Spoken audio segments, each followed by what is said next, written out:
Bueno, tío, cosas. suelta la frase. Bueno, la frase es, tienes que dejarte el dulce para perder grasa. Hombre, el dulce y todo lo que disfruten, ¿no? El dulce, tienes que dejar los viajes, tienes que dejar los hidratos, Todo con lo que vaya asociado a placer, fuera. Madre mía, madre mía. Yo creo que ya en este, que es noveno, octavo. Octavo.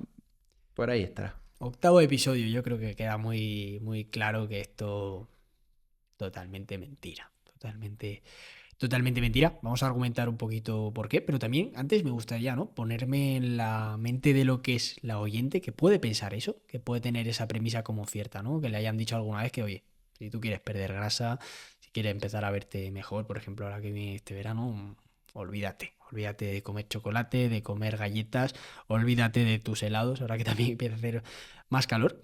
¿Por qué crees que esa oyente puede tener esa idea en la cabeza? ¿Por qué crees que puede tener ese pensamiento y encima pensar que es cierto?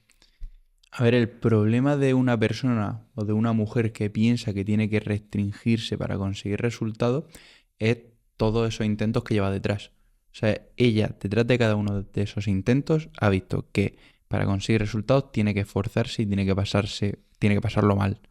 Entonces, si ese es su paradigma y el típico no pain, no gain lo tiene tan instaurado, em, ella siempre va a asociar el tener que restringirse y pasarse mal con tener ese cambio. Porque muchísimas mujeres asocian el pérdida de grasa con esfuerzo o no disfrutar. Y viene de ahí, de todos esos intentos de dieta de pechuga y arroz, donde no se contempla nada de dulce ni de alimentos que disfrute. Y yo Claro. diría que ese es el origen. Sí, estoy de acuerdo, ¿no? El origen de pensar que para perder grasa no puedes comer dulces, el haber tenido malas experiencias pasadas, el haber tenido alguna dieta que puede que te haya dado algo de resultados a base de arroz y pollo, pero claro, si ahora estás volviendo a plantearte perder grasa, muy buenos resultados no has tenido o los pocos resultados que has tenido los has perdido enseguida. Entonces, claro, en lugar de pensar que volver a lo que estabas haciendo antes es la solución, ostras, ¿por qué no pensar que hay una forma diferente de hacer las cosas que incluye poder comer esos dulces y seguir perdiendo esa grasa? Sí, totalmente. Y es que además es algo que es incluso evidente cuando te pones a pensarlo. ¿Qué es lo que puede ocurrir cuando una persona se restringe un alimento? ¿Qué le ocurre a tu hijo cuando le dices que no pulse el botón? Que no Totalmente. abra la puerta. Pues que pulsa el botón y que abre la puerta. Entonces, nosotros en realidad somos niños en el cuerpo de un adulto. Nuestro cerebro funciona de una forma muy similar. Y si tenemos esa restricción, si tenemos ese no encima de algo que nos gusta, lo único que va a hacer es generarnos más deseo, más ganas de consumirlo. Y esto durante 1, 2 semanas pueden mantenerlo, pero esto es una presión que se va generando hasta que Revienta. peta y ahí es cuando llega un episodio de atracón, un episodio de estar a las 11 de la noche con la despensa abierta y comiendo todo lo que nos vayamos encontrando, que lógicamente lleva esa culpa. Totalmente. Es que al final uno de los principales errores, ¿no? Para perder esa grasa es restringirte, pensar que para perder grasa tengo que dejar de comer dulce, me restrinjo, mi cerebro, como ese cerebro de niño, ¿no? Del que estábamos hablando, tiene muchísimas ganas de dulce, ese deseo de, ostras, quiero ese chocolate, quiero esa tarta de queso, ese deseo que es súper, súper específico, ¿no?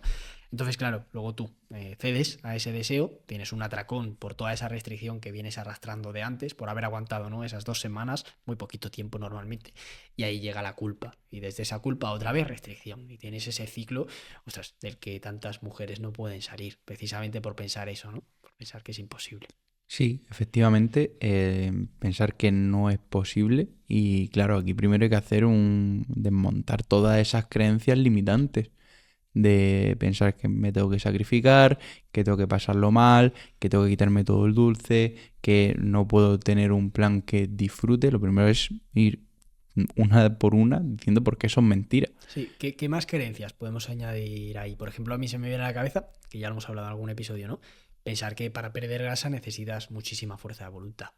Sí, sí, viene asociado. O El sea, origen. es asociar el tener esa fuerza de voluntad a aguantar restringida.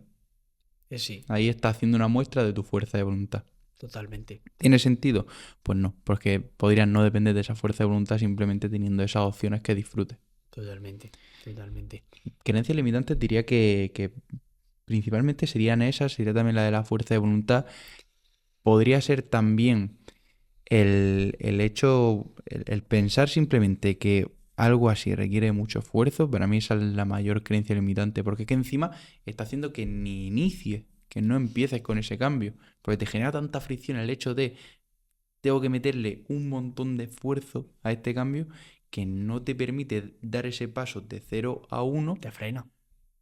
y demostrarte que puedes empezar con ese cambio. Totalmente, sí. Probablemente, de hecho, esa sea la, la mayor creencia limitante porque impide que muchas mujeres empiecen ese cambio pensando que conseguir pasar del punto A en el que están ahora sin verse bien físicamente a ese punto B, en el que se ven mejor físicamente, han perdido esa grasa y tienen una buena relación con la comida, implica pasar por un tormento, implica pasar por ese sufrimiento, implica restringirte, implica quitarte los carbohidratos y implica dejar de disfrutar, que al final es justo todo lo contrario a lo que nosotros abogamos, que nada de esto tiene sentido, ningún cambio físico vale la pena si no vas a disfrutar durante ese proceso.